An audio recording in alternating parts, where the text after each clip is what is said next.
Welcome everyone! In this video, we are in the Great League, showcasing some more fun battles featuring Skarmory.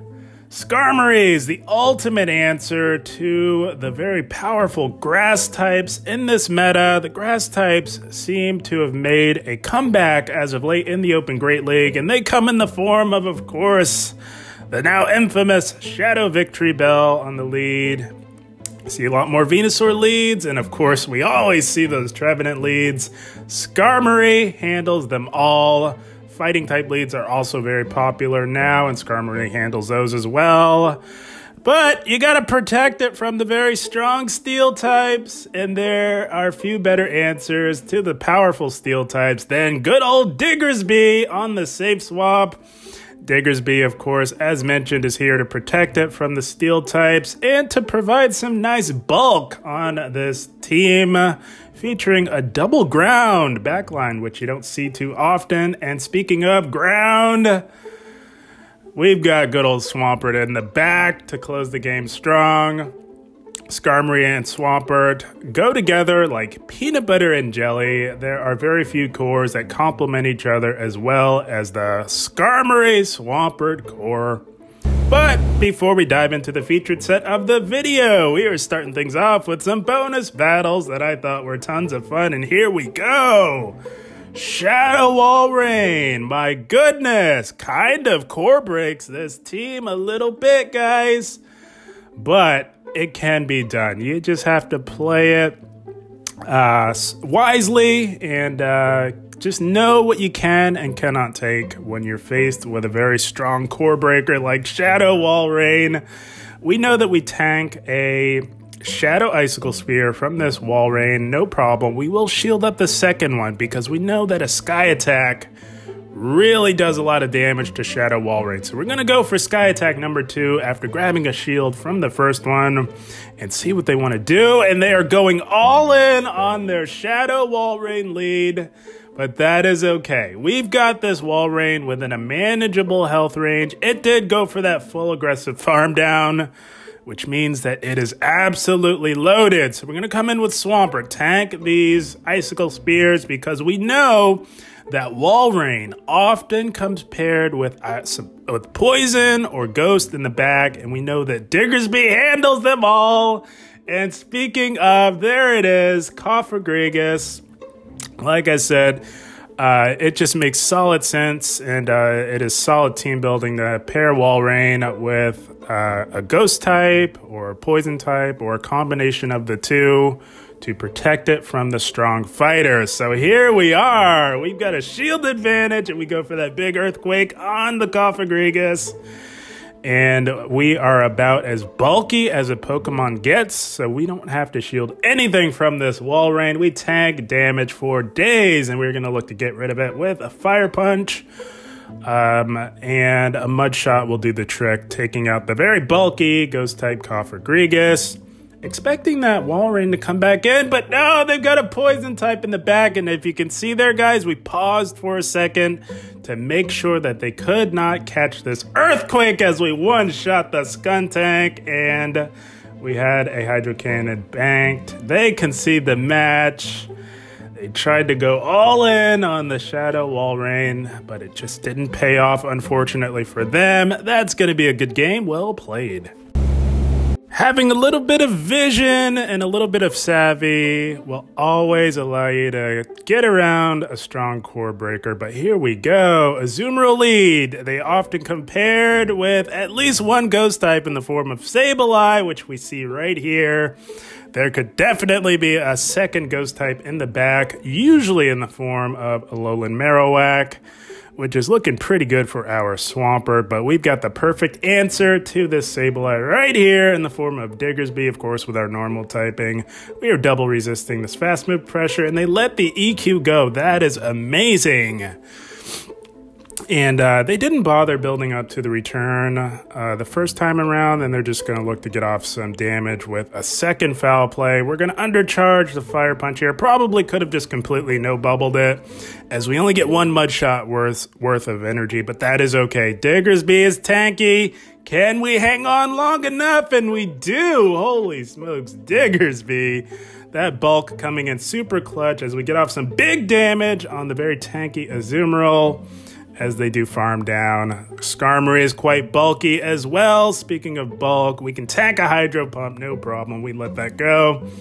And gonna look to build up and bait with a Sky Attack. We did build up to Brave Bird Energy. That would be quite threatening at this health range. And they do shield. We got a shield. And we want to get some more damage on this Azumarill. This Azumarill's a little bit too healthy for Swampert. It can be a handful if you don't manage its health range effectively. And they make an aggressive play into a Bastiodon, and holy smokes. It is Swampert time if I've ever seen it. And I do prefer Earthquake if you're running it with Skarmory, because it allows you to say bye-bye to these steel types with one shot with the Earthquake. That was super satisfying as they do concede the match. It was just about over. That's going to be yet another good game. Well played. Oh, I'm telling you guys, there is nothing more satisfying than one-shotting the bulky steel types as we saw in that previous battle. But here we go, Scrafty lead. Pretty tricky lead. The one minor downside I would say to Skarmory's steel typing is that it takes neutral damage from these counters, from these very strong fighters like Scrafty and Medicham. But we are dealing super effective damage with our air slashes, so gonna build up to nearly back-to-back Sky Attacks. We want to really either take out this Scrafty or put the pressure on it, and they do shield. We did shield up the first foul play, because we really want to put in some damage on the Scrafty or just get rid of it. If they shield this, and they do, we will take the one shield advantage. Skarmory put in the work on this Scrafty. Gonna come in with our Swampert, and they do get to a potential foul play. It's not boosted, and we're not a shadow, so we let that go. We tank that, no problem. And gonna look to load up on energy. If we can't farm down in time, and we cannot, we will CMP tie them to their next potential foul play here. And we get rid of the Scrafty. We're gonna see what else they have left. They've got a Trevenant, okay.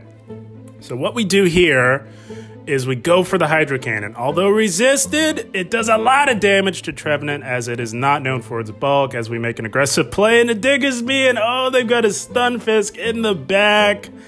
Oh, you love to see it if you're playing Diggersby. We will shield up this Earthquake here because that's going to do the most damage to us. That Trevenant doesn't pose much of a threat, so that's a good shield there, and we do get to an EQ of our own. It doesn't quite KO, but it gives us some additional farm, but we don't really need the farm. We're going to get rid of the Stunfisk just shy of the next EQ, and we leave that matchup with loads of health. I think we are in a good position here for this Trevenant.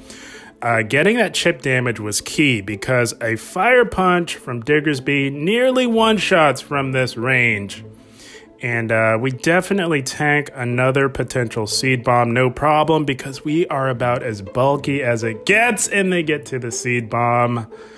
Diggersby is amazing. There's nothing more satisfying than having your Diggersby locked on to these powerful ghost types. It is a thing of beauty as we get to this Fire Punch, which allows us to say bye-bye to the Trevenant. Diggersby closing the game in dominant fashion. You love to see it. That's going to be a good game. Well played.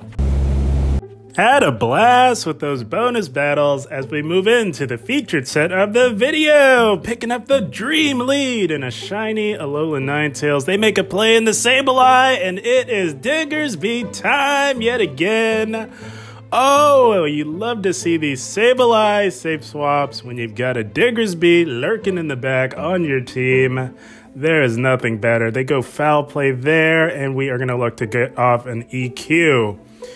The question is, do they want to try and fight for a switch here? And it doesn't look like they do, as they let that big Earthquake go through, maybe expecting a Fire Punch bait, as a lot of Diggersby trainers like to bait with the Fire Punch.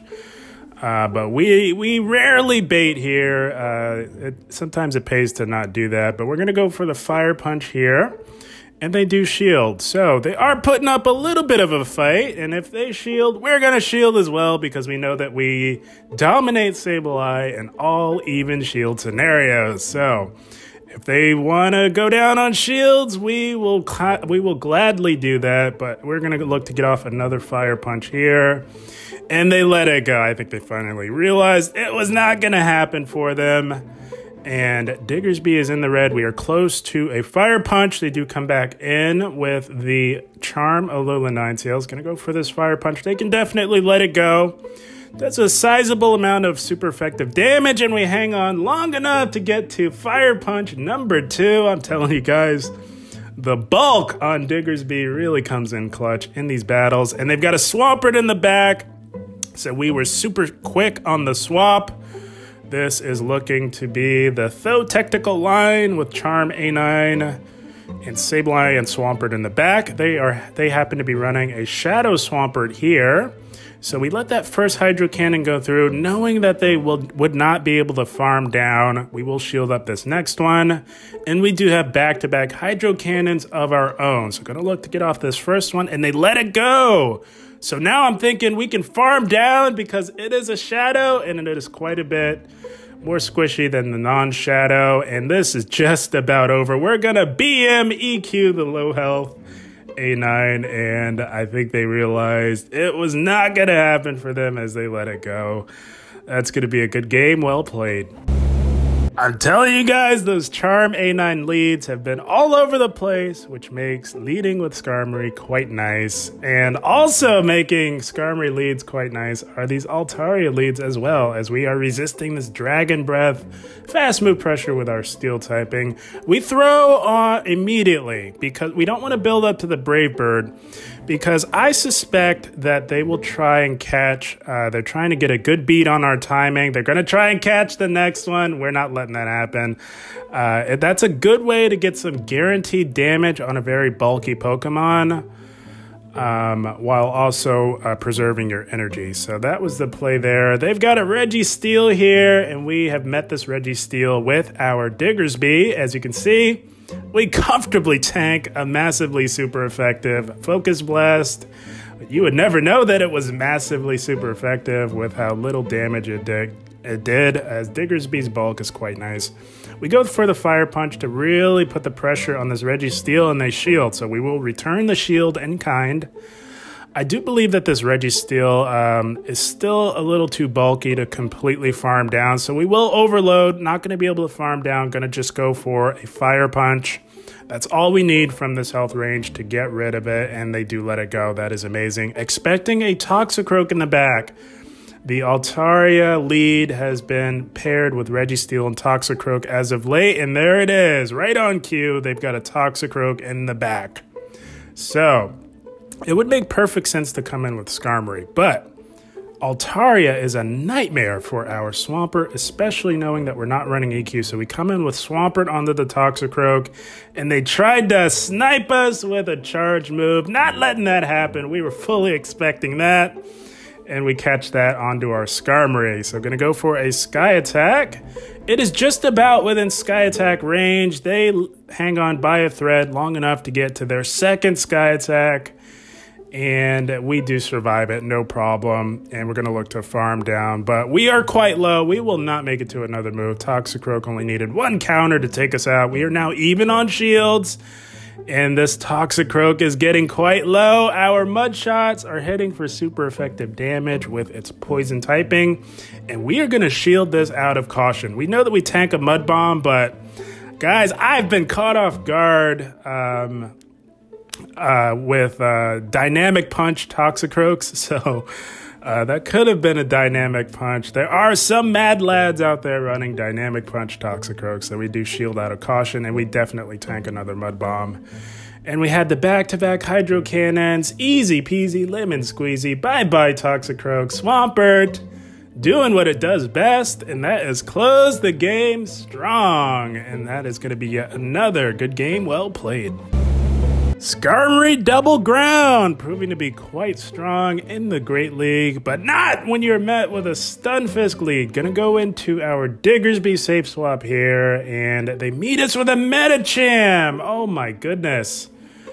Oh, that is awful. Hard countered on the lead, hard countered on the swap. I was expecting the conventional backline, which runs either Trevenant and Azumarill. That's typically what you see behind G-Fisk, but they happen to have a Medicham of all Pokemon in the back. So, gonna make do with this hard counter here in front of us. Gonna go for a Fire Punch just to chip it down a little bit, as Medicham can actually be a handful for Skarmory, which is absolutely insane. That just speaks to how powerful Medicham can be. And they will KO with an Ice Punch here. So, of course, we are going to come back in with our Skarmory. We're going to wait down the switch timer to get the switch clocks aligned, and we're going to look to go for the farm down. They do get to another Ice Punch, but we tank this no problem.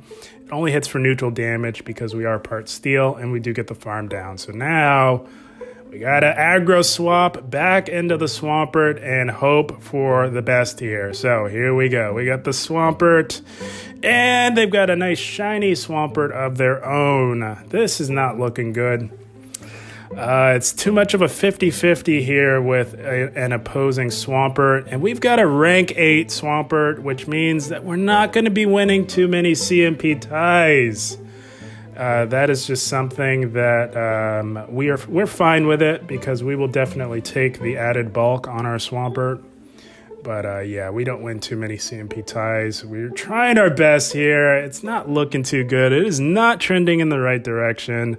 Gonna double shield this. Swampert has to put in some overtime against this team. Bit of an uphill battle here. Gonna go for another Hydro Cannon on this opposing Swampert, and they shield it again. So we're gonna go into Skarmory to try and draw out that Stunfisk, because we need some additional farm on our Swampert here. And they do go right for the Rock Slide right away. We're gonna look to Brave Bird to do some to chunk away at the health a little bit, but to also debuff our defense so that we don't take so that they can KO us with the next Rock Slide. But they usually overload on energy, which is putting us in an even tougher situation here. You just get these team comps sometimes, and they are at another Rock Slide. It is resisted, but it puts us within a comfortable range for their Swampert in the back. Their Swampert does have a move loaded. One misplay here. We should have at least built up to the back-to-back. We realized that at the last second, so we undercharge it, but it still KOs, and like I said, that opposing Swampert did have a move. So it's lights out for us, unfortunately. Tried our best, couldn't quite get that one done. Not quite a mon-for-mon hard counter, but definitely 2/3 of the way there with a G-Fisk lead and a Medicham on the swap. Good game, well played. So as you can see, outside of the hard counter lines, this team does pretty well against everything else. And here we go. We've got an Obstagoon on the lead. So if you're going to be met with an Obstagoon, this is exactly where you want to see it, knowing that you have a Diggersby in the back. So going to look to play this out. And I don't believe that we shield anything. I think that we just look to play the zero shield, which we do lose, but it gets the Obstagoon quite low. And if we can grab a shield advantage in the process, that would be nice as well. Having a shield advantage, if you have Swampert on your team, is never a bad thing. And we're going to look to get to yet another Sky Attack here, and they don't throw their move. So it looks like they're going for an aggressive farm down. They're going to have to shield, and they do. That would have KO'd. And they do go for the aggressive farm down. So Skarmory did the job. We were fine letting our Skarmory go down because we know that Obstagoon leads almost always have a poison type in the back, usually in the form of Nidoqueen. For the third, you could see Skarmory as well, and that is looking amazing for our backline. We did shield up the second Night Slash, and oh, they've got a Drapion. They've got a Drapion in the back. They might think that we're baiting, but we're not. We're one-shotting with an Earthquake. Oh, you love to see it. I think Earthquake may be the way to go these days. And oh, they've got a Nidoqueen Swampert, is about to go off on the remainder of this team. You love to see it. They tank the Hydro Cannon, and I do believe they top left. It was lights out. It was not going to happen with that back line up against ours. That's going to be yet another good game. Well played. My goodness, Swampert went on an absolute rampage in that last battle, but here we go, picking up yet another positive lead. You love to see the Charmers with this team on the lead, and it comes in the form of Sylveon, which we don't often see in the Great League as a Charmer, but that is fine. It does not matter what type of Charmer it is. Skarmory gobbles them all up for breakfast, lunch, and dinner as they shield. Holy smokes. Makes me wonder what they have in the back. This is an awful lead for them, and they are fighting hard, and they're running Draining Kiss. Very interesting. Might have missed the Eevee Community Day, and that is okay. Gonna go for another Sky Attack, and they double shield. Holy smokes. What the heck do they have in the back? That is insane, but it does not matter. We get to another Sky Attack, and this is going to be more than enough to KO the Sylveon. Bye-bye to the Charmer. And they've got a Skarmory of their own in the back as we aggressive swap into Diggersby, and we are met with almost said Araquanid. Holy smokes. Ariados, excuse me, my goodness. So we go for the Fire Punch there because we knew that we had the energy lead and we knew that we were going to get debuffed. So we wanted to get off some guaranteed super effective damage, and we will look to EQ next, but not before they get to another lunge, of course. But even double debuffed, I think an EQ will just about do the trick on this Ariados here. Not quite, but that actually works out. It gives us some additional farm. They will not make it to another move. And they come back in with the Skarmory. So we're just going to throw this Fire Punch to stall the clock. And once the switch timer is up, we will go immediately back into our Swampert. And it is just about lights out for them. My goodness. I don't know what this team does on the very strong steel types on the lead. This opponent clearly has some deep disdain for fighters, but the steel types, I would imagine, gives them nightmares, but that is okay. We let that Brave Bird go, knowing that it was over. They are debuffed, and they quickly top left, as all we needed was a Fire Punch from Diggersby to seal the deal, and that is the team, my friends. How about it? Good game, well played to our opponent. My goodness, Skarmory Double Ground was really putting in the work, my goodness, in these battles. So, classic ABB line, a unique take on the Swampert Skarmory core, which has been a staple in the Great League for many, many seasons by now. It is a powerful core as Skarmory and Swampert complement each other beautifully. Skarmory on the lead is going to protect our back two Pokemon from, or at least Swampert, from the grass types. Handles the charm leads and to an extent handles the fighters as well, which Diggersby wants nothing to do with. All while our two ground types in the back protect Skarmory from the very strong steel types. Very solid and cohesive classic ABB style team, which proved to be quite effective in the Great League. But guys, I had a blast. I hope you all enjoyed. As always, I thank you for watching. And keep up the grind. Thank you, guys.